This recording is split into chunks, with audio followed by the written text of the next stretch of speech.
Olá, sou Mari Tondello, especialista em trânsito, e trago Rota 9503, o nosso espaço para entender, estudar, debater a legislação de trânsito e a sua aplicabilidade no nosso cotidiano. Todos os domingos pela manhã, aqui, pela Rádio em Trânsito, a primeira rádio web que informa, orienta, entrevista pessoas da área e divulga o seu produto, o seu serviço. Quer ser um patrocinador? Venha conosco fazer parte deste time. Deixa eu agradecer quem já está conosco. Trânsito e Educação, TIVIC Tecnologia, Rede Penat. Rota 9503, hoje entrevistando o advogado especialista em direito de trânsito, Tomás Rodrigues. Muitas vezes o condutor é penalizado. Pegamos um exemplo de um ciclista. O ciclista está todo certinho, fazendo tudo certo, daqui a pouco um pedestre atravessa na frente. Então, tem a relação de diferentes modais, diferentes usuários. Muitas vezes, a gente vê que é a questão de perpetuar o erro. Ah, fez, não aconteceu nada, vou fazer de novo, vou fazer de novo. E aí, esses usuários menores, o pedestre, o ciclista, o skatista, eles passam a ser menos visados, menos valorizados, e os mais atingidos, as maiores vítimas. Exatamente. É numa questão de estatística de trânsito, os que menos são, não digo grau de relevância, os que menos são lembrados são os mais afetados. Isso é estrondosamente visto, né? E eu digo assim, e a conduta desses pseudo-invisíveis geram acidentes homéricos, digamos assim, numa parte central de uma cidade, digamos assim. Ah, não, mas eu atravessei naquela faixa. Sim, mas aquela faixa tem uma sinaleira de pedestre. E estava fechada para aquele pedestre que atravessou na faixa. Não, mas eu estou certo? Como assim? Sabe? Então, existe aquela cultura de que o pedestre tem sempre razão, né? exatamente. Mas só que eu digo assim, como sociedade, a gente... E eu digo mais. Aí vai ter aquele condutor que realmente que é o que acha que é o de direção defensiva, né? Não, não, mas eu vou parar na faixa independente se o condutor, independente se o transeunte está atravessando, eu ligo o alerta. Tá, mas tem uma sinaleira específica para o pedestre, tá fechado para ele. E tu parou na faixa para ele passar. Tem certeza absoluta que tu tá fazendo uma direção defensiva com isso? Sabe? É umas coisas assim que eu fico olhando, meu Deus do céu. Olha o grau de risco que ele absorve para ele. E não é só um grau de risco de colisão. É um grau de uma colisão e levar ainda aquele pedestre junto atropelado, digamos assim. Então, é uma coisa assim que conforme a gente vai conduzindo no trânsito, a gente vai vendo essas condutas. Quanto mais a gente estuda trânsito, eu digo muitas vezes para minha esposa, né? A gente tem que ter um grau de paciência e tolerância, porque na verdade, assim, é desde da cultura é uma cultura que eu vejo em vários locais, independente do Rio Grande do Sul, Santa Catarina, que eu tenho bastante acesso. É uma cultura interiorana, digamos assim. Pinte o pinte de amarelo e se torne indevido estacionamento. Não, é uma coisa assim, ó. As pessoas tá tudo bem, pode pintar, pode dar aquela falsa impressão que não pode estacionar. E a placa? E a placa de sinalização? Cadê? Não, não precisa, não. É que as pessoas subentendem que tá pintado de amarelo, tudo bem. Então, é umas culturas assim de segurança no trânsito. Eu fico olhando, mas, meu Deus do céu, sério mesmo? Quem que fez isso aí? Porque, na verdade, toda a sinalização em amarelo numa calçada acompanha uma placa, para saber onde inicia aquele período e onde acaba aquele período de proibido estacionar ou parar, digamos assim.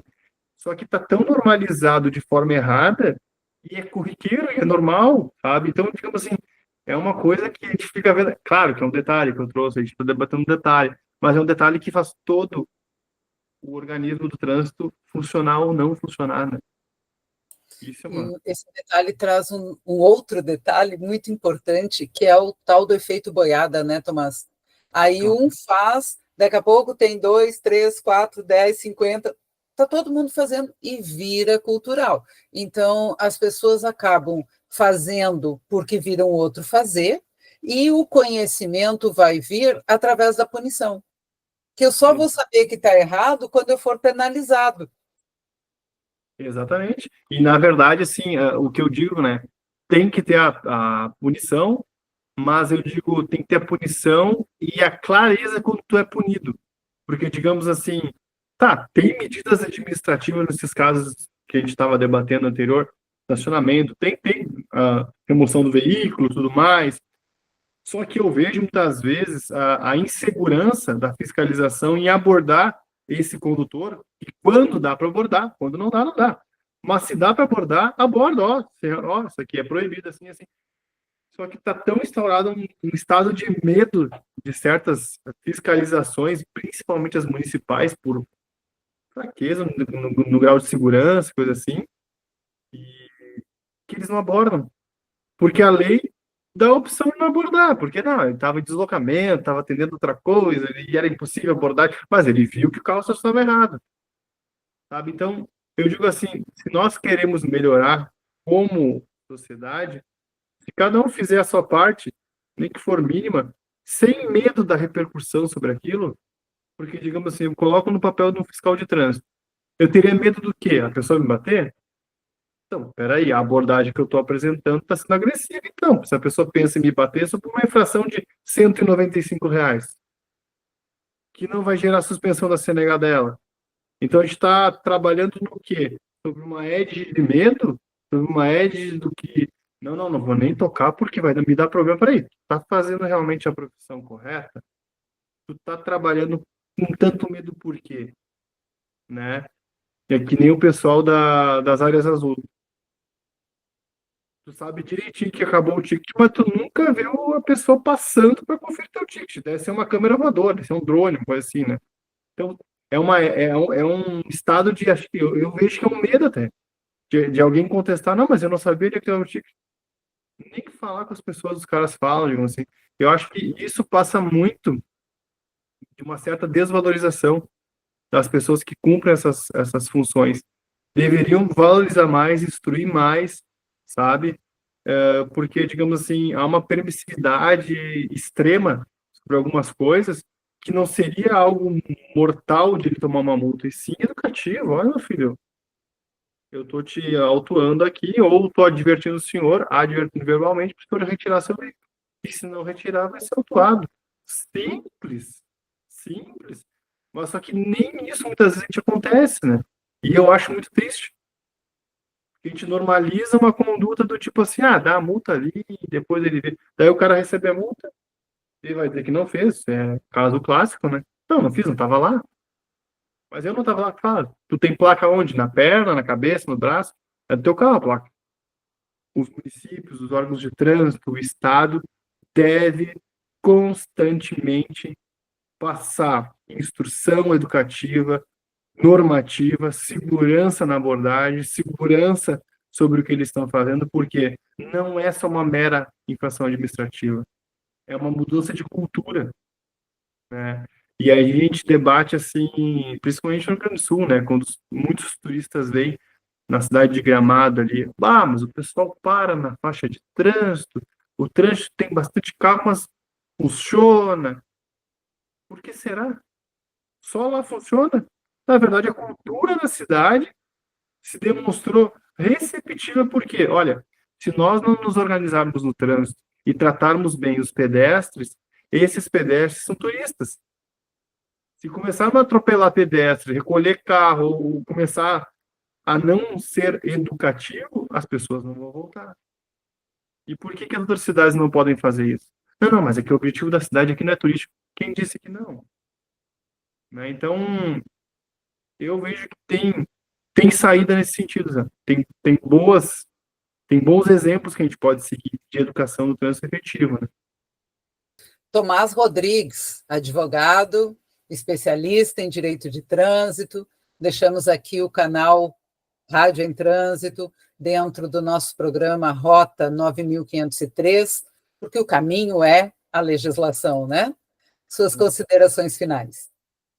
Bom, eu fico muito agradecido de ter sido convidado para debater sobre trânsito. Eu acho que todo debate ele é necessário quando ele é construtivo.